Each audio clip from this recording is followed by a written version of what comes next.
गोलियां चलाई अभी, देखो चलाइए गोलियां हम पर। इधर चलते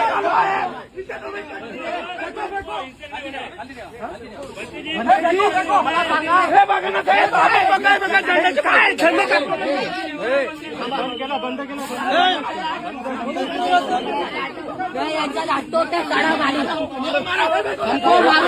तुम्ही गोड्या झाला हे अन्याय आहे. हे भारतातल्या लोकांवरती अन्याय, भारतातल्या भिक्षुकांवरती अन्याय. आम्ही याचा मोठा निषेध करतोय. पोलीस प्रशासनाचा काही सहयोग नाही. पोलीस प्रशासनाचा काही सहयोग नाही. भगवान बुद्धाच्या मूर्त्या काढल्या जात आहेत. भगवान बुद्धाच्या मूर्त्या